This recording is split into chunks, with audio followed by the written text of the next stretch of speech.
حضرت عبداللہ شہید کیے گئے عالم جوانی میں یہودیوں کے علاقے میں. حضرت آمنہ یہ سارے فی النار ہیں نا. یہودی جو اسلام ہے جو انہوں نے بہت پہلے لانچ کر دیا ہے اس میں یہ آبا سارے فی النار ہیں. حضرت آمنہ جب حاملہ تھیں اسحاق آپ صلی اللہ علیہ وآلہ وسلم سے ان پہ قاتلانہ حملہ ہوا یہود کی طرف سے. رسول خدا بچپن میں تھے مکہ میں تھے. مکہ کیوں نہیں رہ سکے؟ اس لیے ان کی جان کو خطرہ تھا. انہیں حلیمہ سعدیہ کے پاس کیوں بھیجا گیا؟ جی روپوش رکھنے کے روپوش کے لیے. دودھ کے لیے ہوتا تو 2 سال بعد واپسی ہوتی. وہاں بھی ان پہ قاتلانہ حملہ ہوا یہود کی طرف سے. اب مسلمان بتائیں کون سا قاتلانہ حملہ ہوا تھا؟ جی جی جی جی بالکل. جی آپ ذرا بتائیے. جی حلیمہ سعدیہ کے گھر میں ہوا تھا. اچھا ہوا تھا. جی یہود نے کیا تھا. یہود نے کیا تھا. اس کو ایک فلم میں فلمایا بھی گیا ہے جو ایران نے بنائی ہے اس کو محمد. اچھا محمد کے نام. نہیں اس فلم کو چھوڑ دیجیے ہمیں فلموں سے کام نہیں. ٹھیک ہے ٹھیک ہے نا. یہود نے جو حملہ کیا ہماری کتابیں کیا کہتی ہیں؟ حملہ آور کون تھا؟ کس نے حملہ کیا؟ جبرائیل نے. اچھا ہاں. اب یہ یہودی نریشن چل رہا ہے خلفاء کے وقت سے نہیں. آبا و اجداد محمد مصطفیٰ صلی اللہ علیہ وآلہ وسلم کے وقت سے اس کی پلاننگ چل رہی ہے. یعنی وہ اس بارے میں کہہ رہے ہیں کہ وہ اسلام وہ دین بنا رہا ہے. اچھا وہ اسلام کا ایک ورژن بنا رہا ہے. اب دیکھتے ہیں وہ کدھر ہے. اچھا ہے نا. الزام لگانا تو بہت آسان ہے. آپ کو کیسے کیا انہوں نے؟ ابھی آئس چلتے ہیں تو اس میں کچھ نہ کچھ چیزیں کھلیں گی. ابھی اصل سمجھ میں آ جائے کہ یہود کب سے ایکٹیو ہے نا. فتوحات شروع ہوئی ہیں تو پھر وہ ایکٹیو ہوئے ہیں. فتوحات سے ان کو کوئی مشکل نہیں تھی. یہ بھی بہت بڑی بات ہے لیکن اس پہ میں ابھی بات نہیں کرنا چاہتا. صحیح ہے نا. فتوحات سے ان کو کوئی مشکل نہیں تھی. اور کیا ہوا وہ ایک تاریخ ہے اس پہ انشاءاللہ کبھی پھر موقع ملا. ابھی ہر چیز بات نہیں کی جاتی. حملہ ہوا رسول خدا پہ. اب وہ نیریشن جو یہودیوں کی ہو. اچھا اب یہودی کہیں تو شاید کچھ لوگوں کو اتنا سمجھ میں نہ آئے. اسرائیلیات شاید کچھ لوگوں نے سن رکھا ہو. یہ ہماری روایات میں اسرائیلیات بہت ہیں. اسرائیلیات کی جو نیریشن ہے اس کے مطابق کیا ہوا تھا؟ رسول خدا پہ حملہ آور کون تھا؟ وہ جو واقع شق صدر کہتے ہیں. اچھا واقع شق صدر تو بیان کیا جاتا ہے آپ کی فضیلت کے اندر کہ ہاں فضیلت سینے کو چاک کیا. جی فضیلت بیان کرتے ہیں. تو یہود کب کہیں گے کہ ہم جو بیان کر رہے ہیں وہ ہم مذمت کر رہے ہیں؟ تو پھر تو اسلام نہیں ہوگا نا. وہ فضیلت میں مذمت کرتے ہیں ایک اور فضیلت بیان کر کے یا واقعات کو توڑ موڑ کے حقائق کو بدل کے اپنے آپ کو معصوم کر دیتے ہیں. اتنی طویل داستان ہے یہ یہود کی دشمنی کی کہ اس میں سے ہر جگہ مجھے اتنی چیزیں نظر آ رہی اتنی سٹوریز نظر آ رہی ہیں کہ میرا جی ذرا یہ بھی بتا دوں یہ بتا دوں یہ بتا دوں. لیکن پھر وہ ایک جو مبتدی ذہن ہے نا بچہ جو سن رہا ہے اسے پھر سمجھ میں نہیں آئے گا. اس لیے میں تھوڑا سا آسان رکھ رہا ہوں اور تھوڑا سا جلدی گزار. ٹھیک ہے. ایسے ہزاروں واقعہ. ایک واقعہ ہوا ہے حضرت حلیمہ سعدیہ نے دیکھا کہ ایک بچہ جس کی حفاظت کے لیے مجھے دیا گیا تھا اس پہ قاتلانہ حملہ ہوا ہے. وہ خون میں لت پت ہے. اس کیسے بیان کیا کہ یہ حملہ ہم نے کیا؟ نہیں جی بالکل ہم نے نہیں کیا. یہ کیا ہوا تھا؟ یہ حضرت جبرائیل نے اوپن ہارٹ سرجری کی تھی. کیوں اوپن ہارٹ سرجری کی تھی؟ اس لیے کہ محمد کے دل میں وہ سیاہ کیا کہتے ہیں پتہ نہیں اس کو دبا تھا یا وہ ایک کہتے ہیں کہ وہ شیطان کا حصہ تھا. الیاذ باللہ استغفر اللہ العظیم. ٹھیک ہے نا. وہ تھا اسے انہوں نے اچھا نکال لیا. دیکھیں کچھ چیزیں جھوٹ ثابت ہوتی ہیں سند سے. ابھی تو ہم اس بحث میں جا ہی نہیں رہے کہ ان کی سندیں کیا ہیں ان کے بیان کرنے والے کون ہیں. اب وہاں بھی آئیں گے ہے نا. آپ ایک یہودی کا نام لے رہے ہیں نا عبداللہ ابن سبا اس پہ بھی آ جائیں گے اور ادھر ایک یہودیوں کی پوری لسٹ بھی دکھا دیں گے جو یہ سارے کام کر رہے ہیں. نہیں میں نے آپ کے فرقے کے حوالے سے سوال کیا تھا. آپ اتنے دور جا کر آپ نے یہودیوں کے تعلق کو لے کر آئے. آپ چلو نزدیک آ جاتے ہیں کیا کریں ہم.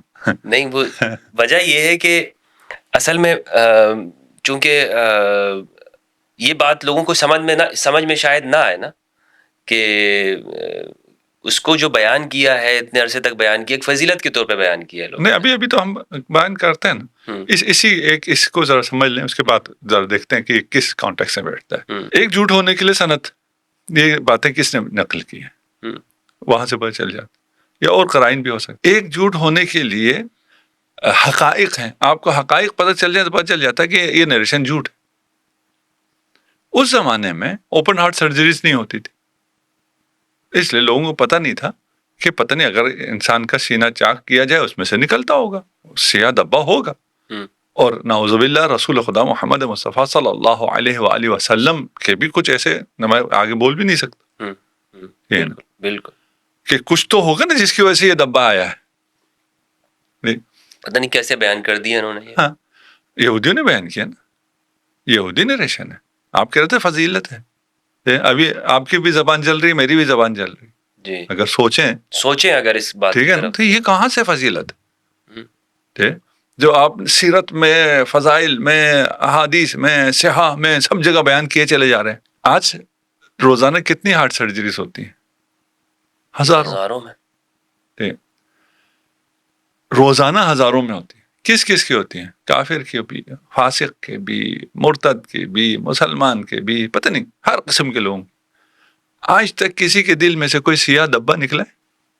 کہ آپ سرجن سے کہیں بھئی آپ جب سرجری کر رہے ہیں تو ہمارے مریض کے دل سے وہ سیاہ بھی نکال دیجیے، اب ہارٹ اوپن تو ہو ہی رہا ہے، کبھی نکلا ہے؟ نہیں. اور اعوذ باللہ وہ پیغمبر کے لیے مان رہے ہیں وہ نقطہ، وہ سیاہ نقطہ.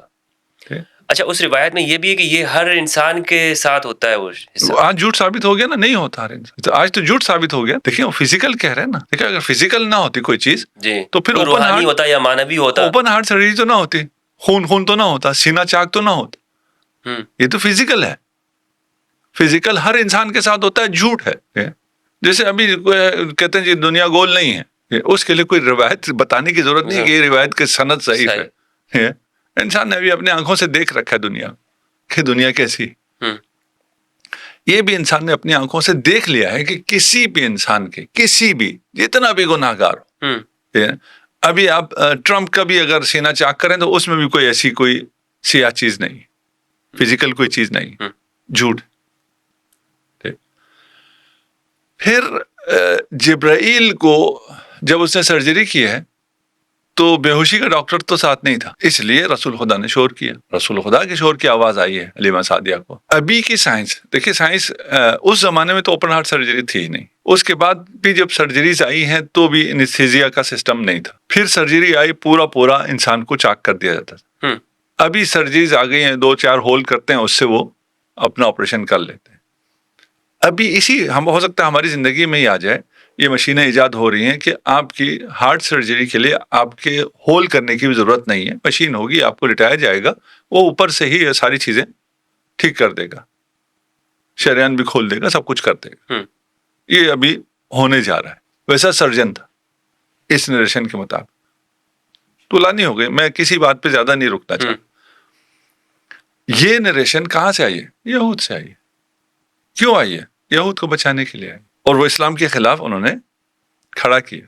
اس میں یہ بھی ہے کہ یہ آبا و اجداد نبی سب کافر تھے. تصریح ہے قرآن کی، اور باقی واقعات بھی ہیں کہ راہب بھی پہچانتا تھا، عیسائی بھی پہچانتا تھا، یہود بھی پہچانتا تھا، پیدا ہونے سے پہلے بھی پہچانتے تھے، دیکھ کے بھی پہچانتے تھے.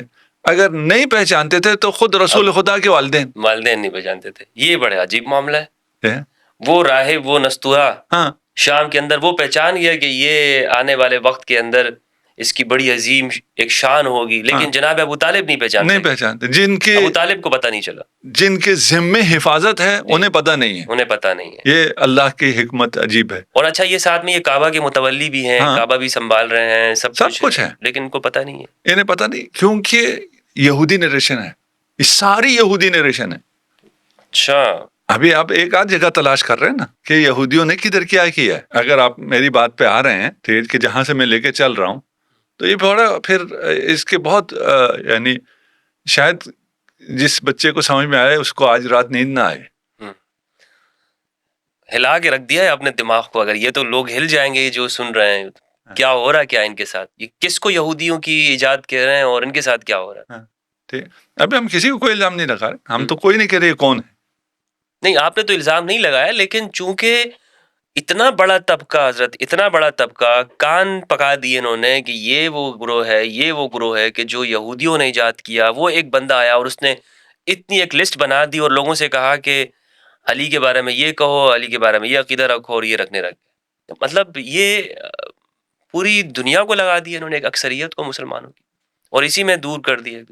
یہی یہودیوں کی سازش یہی ہے. دیکھیں یہاں الزام نہ آئے, ہم نے ایک ورژن تیار کیا ہے, اس پہ الزام نہ آئے, طریقہ کیا ہے, وہی الزام دوسرے پہ لگا دو, وہ دفاع کرتا رہے.